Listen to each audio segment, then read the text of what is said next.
अस्सलाम वालेकुम student of class 10th। How are you? आज हम हाजिर हैं एक नई वीडियो के साथ और आज हम स्टार्ट करने जा रहे हैं chapter number 2 of mathematics of class 10th, that is the theory of quadratic equations. हम देखेंगे कि क्वाड्रेटिक इक्वेशंस की थ्योरी क्या है, यहाँ पर डिस्क्रिमिनेंट कैसे फाइंड करते हैं, रूट्स की नेचर कैसे फाइंड करते हैं और बहुत सारी चीज़ें।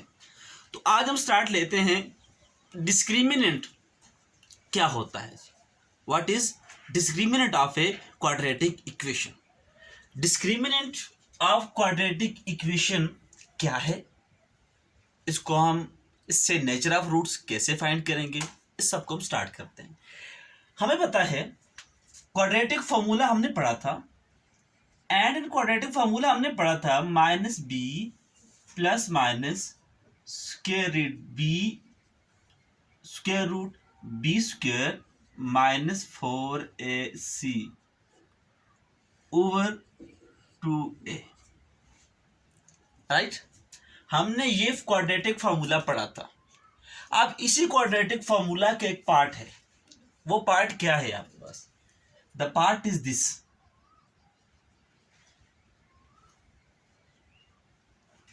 B square minus 4ac। हम इसको क्या कहते हैं? डिस्क्रिमिनेंट।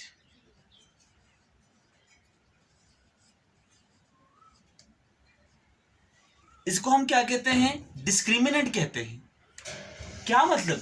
आपको क्वाड्रेटिक इक्वेशन दे देंगे, आप उस इक्वेशन में ए बी सी की वैल्यू फाइंड कर लें, बी की वैल्यू का स्क्वायर ले लें और -4 मल्टीप्लाई ए मल्टीप्लाई सी कर लें, आप उस इक्वेशन का डिस्क्रिमिनेंट फाइंड कर लेंगे, राइट। ये हमारे पास क्या हो जाएगा? ये हमारे पास बन जाएगा डिस्क्रिमिनेंट। फॉर एग्जाम्पल मुझे एक्सरसाइज 2.1 में मुझे एक इक्वेशन दी हुई है, उसका क्वेश्चन नंबर 1 है। इसकी एग्जाम्पल की बात करते हैं हम।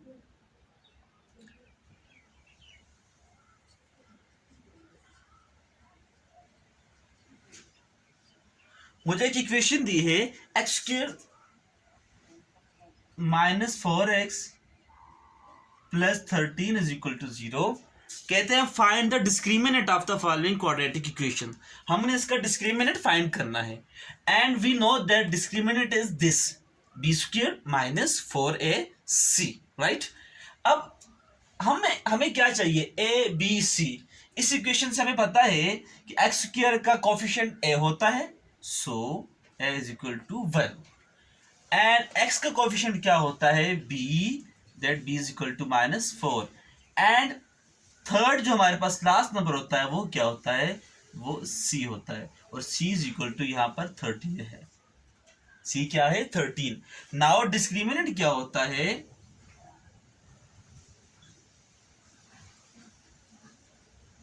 Discriminant is equal to B square minus 4ac। B की वैल्यू -4 सब्स्टिट्यूट कर लें, और उसका बी का चूंकि स्क्वायर है तो इसका भी स्क्वायर बन जाएगा, और -4a in 1 and c is equal to 13, और ये हमारे पास बन जाएगा 4 4 जा 16, और यहां से हमारे पास बन जाएगा 52। नाउ हम क्या करेंगे? अब हमने सब्ट्रैक्ट करना है, साइन तो हम यहाँ पे नेगेटिव को प्लेस करेंगे, 52 से 16 को हम क्या करेंगे? सब्ट्रैक्ट करेंगे, तो क्या होगा? 12 - 6 6 एंड 4 - 1 3। हमारे पास क्या बन जाएगा? -36। ये हमारे पास क्या बन जाएगा? डिस्क्रिमिनेंट बन जाएगा।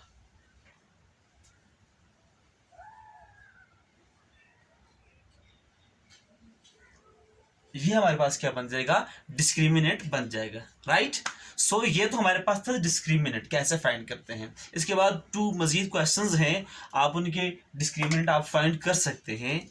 जो फर्दर जो 2 क्वेश्चंस हैं, आप उनके डिस्क्रिमिनेंट को फाइंड कर सकते हैं। आपको ए लेना है, बी लेना है, सी लेना है, और आपने ये वैल्यू माइंड में रखनी है कि B square minus 4ac is discriminant, right. ये तो हमारे पास बेसिक कंसेप्ट हो गया डिस्क्रिमिनेंट के। अब हमें इस बात का अच्छी तरह पता है, when we solve a quadratic equation हमें उसके बहुत सारे रूट मिलते थे। तो क्वाड्रेटिक इक्वेशन के रूट को हम कैसे गेस करेंगे? क्वाड्रेटिक इक्वेशन के रूट रियल होंगे, इमेजिनरी होंगे, अनलाइक होंगे, लाइक होंगे, रिपीटेड होंगे, नॉन रिपीटेड होंगे। तो इस नेचर को भी हम क्या कर सकते हैं, हम डिस्क्रिमिनेंट की बेस के ऊपर हम बगैर सॉल्व किए, बगैर फाइंड किए हम कह सकते हैं कि इनके रूट किस किस्म के होंगे। मतलब पहली बात हमने तो पढ़ ली डिस्क्रिमिनेंट ऑफ, हमने डिस्क्रिमिनेंट में जो हमने पहली बात पढ़ी कि हाउ टू फाइंड डिस्क्रिमिनेंट, हमने डिस्क्रिमिनेंट फाइंड कर लिया। सेकंड जो इंपॉर्टेंट बात इसके अंदर है, हम देखेंगे कि नेचर ऑफ रूट क्या होती है। हम रूट की नेचर कैसे बता सकते हैं कि रूट की नेचर क्या होगी।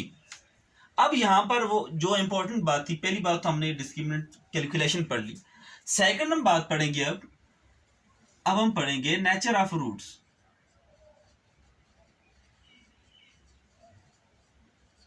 अब नेचर ऑफ रूट्स की बात जब हम करेंगे तो हम डिस्क्रिमिनेंट की बेस के ऊपर करेंगे, राइट? किसकी बेस पे करेंगे? डिस्क्रिमिनेंट की बेस पे। अब हम क्या करेंगे, हमारे पास यहां पर 3 केसेस होते हैं, देयर आर 3 केसेस।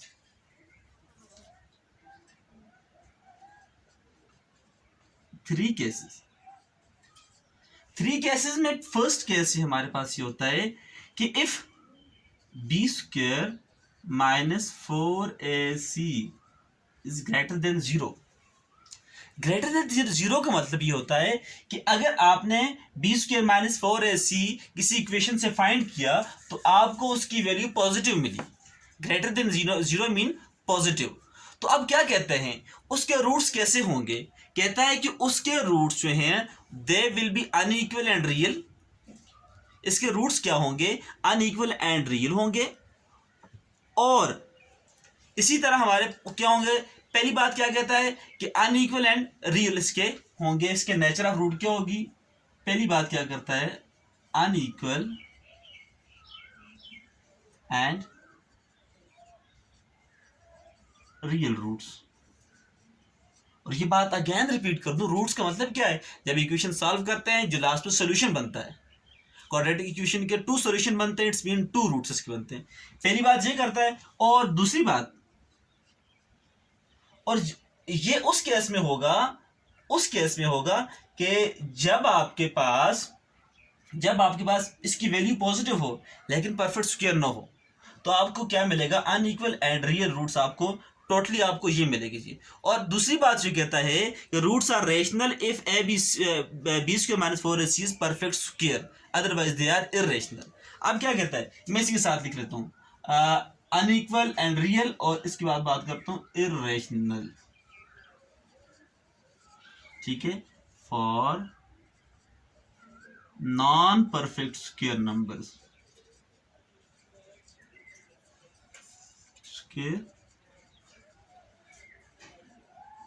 नंबर। और इसका पार्ट बी क्या बन जाएगा? आपके पास अगर बी स्क्वायर माइनस 4ac की वैल्यू ग्रेटर देन 0 है, बट अगर वो परफेक्ट स्क्वायर है, वो उसकी वैल्यू बनती है परफेक्ट स्क्वायर, तो वही बात बनेगी आपके पास फॉर परफेक्ट स्क्वायर। आपके पास क्या होंगे? आपके पास इसके रूट्स जो होंगे वो इक्वल एंड रियल और रेशनल होंगे। क्या होंगे? रेशनल होंगे। They will be rational. वही बात होगी अनइक्वल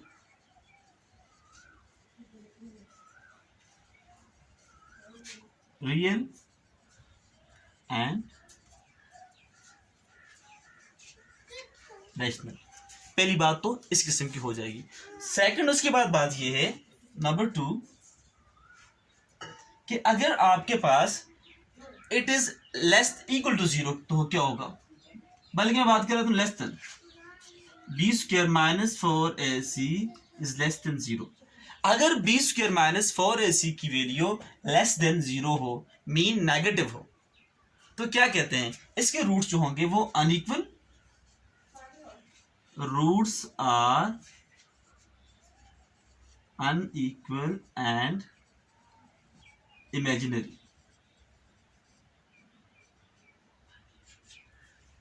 इससे जो रूट मिलेंगे, अगर आपके पास वैल्यू बनी, जैसे आपके पास ये माइनस 36 बनी, अब इसके अगर आप रूट फाइंड करेंगे, पहली बात है कि आयोटा वाले बनेंगे। कौन से बनेंगे? आयोटा वाले, नेगेटिव वैल्यूज की होंगी। दूसरी बात ये कि रूट्स होंगे भी अनइक्वल, राइट, ये बात बन गई।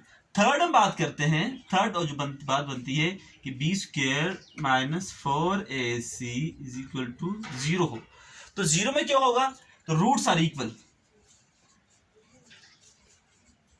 रूट्स आर इक्वल, इसके रूट्स क्या बनेंगे, इक्वल बनेंगे, चाहे वो रियल बनते हैं इमेजिनरी एक जो भी बनते हैं, रूट्स इक्वल बनेंगे। इसको एक बार फिर रिपीट कर देता हूं मैं।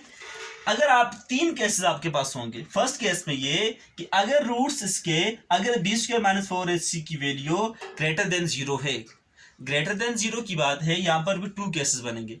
अगर perfect non perfect square number बनता है, नॉन परफेक्ट स्क्वायर का मतलब क्या है, जैसे 4, 16, 9 वगैरह ना हो, ठीक है, तो फिर आपके पास जो रूट्स बनेंगे वो क्या बनेंगे, वो अनइक्वल, रियल और इरेशनल बनेंगे, right.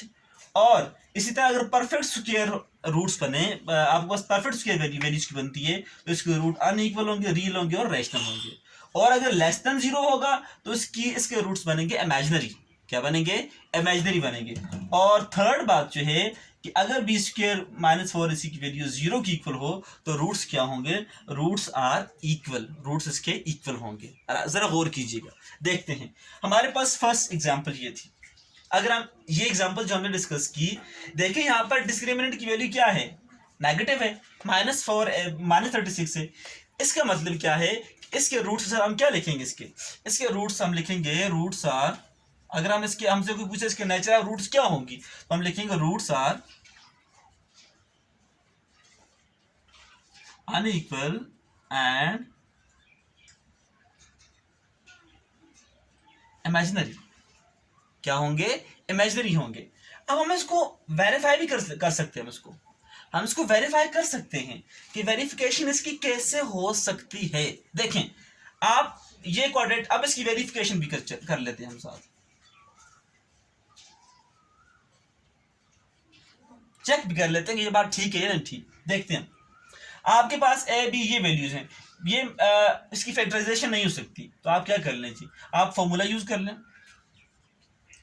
Minus B plus minus b square minus 4ac और 2a ओवर 2a की बात बन जाएगी। अब हमें पता है वैल्यू सब्स्टिट्यूट करें इसमें जी, b की वैल्यू क्या थी आपके पास, -4, -4 प्लस -4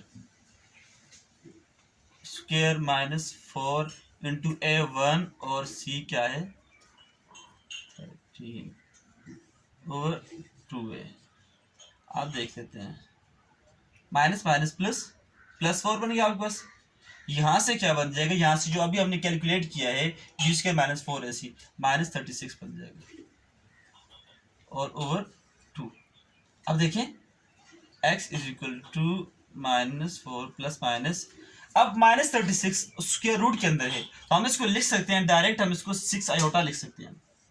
क्या लिख सकते हैं हम जी, 6 आयोटा लिख सकते हैं एंड ओवर 2 बन गया। आपको अच्छी तरह पता है कि आपने क्लास 9 में पढ़ चुके हैं कि आपके पास जस्ट जब इस किस्म का नंबर के ऊपर स्क्वायर रूट आता है नेगेटिव नंबर के ऊपर, तो आपके पास एक आयोटा बन जाता है, बाकी अगर नंबर परफेक्ट स्क्वायर हो तो वो उससे बाहर आ जाता है, राइट। तो ये हमारे पास बन गया। उसके बाद हम क्या कर सकते हैं, देखिए 2 को डिवाइड करें दोनों के ऊपर तो क्या बन जाएगा, -4 डिवाइडेड बाई 2 से -2 आ जाएगा और प्लस माइनस यहाँ से 3 आयोटा बन जाएगा। आपने देखा कि क्या हो जाएंगे कि रूट्स अनइक्वल भी हैं। पहला रूट हमारे पास क्या बन रहा है, पहला रूट हमारे पास -2 + 3 आयोटा, ठीक है। और दूसरी बात क्या है, दूसरा रूट हमारे पास बन रहा है -2 - 3 आयोटा। देखें दोनों रूट एक जैसे नहीं, बिल्कुल एक -2 + 3 आयोटा, एक -2 - 2 आयोटा। और दूसरी बात क्या है कि वो इमेजिनरी भी है, इमेजिनरी मीन के इनमें आयोटा भी इनमें शामिल है, इनमें ये रियल नंबर नहीं है बल्कि ये कॉम्प्लेक्स नंबर है, बल्कि ये इमेजिनरी नंबर है। सो ये हमने वेरीफाई कर लिया। इसी तरह हम एक और इक्वेशन चेक कर लेते हैं, 3x² - 5x + 1, इसके रूट की नेचर चेक कर लेते हैं। देखें हमारे पास क्या है यहाँ पर, a = 3, b = -5 and c is equal to 1। हम देखते हैं b square minus 4ac। B की वैल्यू हमारे पास क्या होगी, -5² प्लस -4 × a3 और सी हमारे पास क्या है 1। देखिए क्या बन रहा है हमारे पास यहाँ से 25 और क्या बन रहा है यहाँ से यहाँ से बन रहा है 12। तो आपको क्या मिल जाएगा, यहाँ से 13 मिल जाएगा।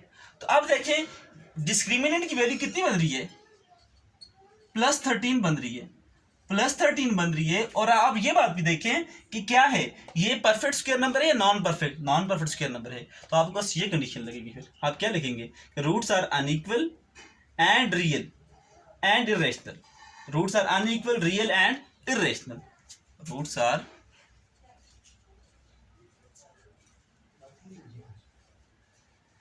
unequal, real and irrational।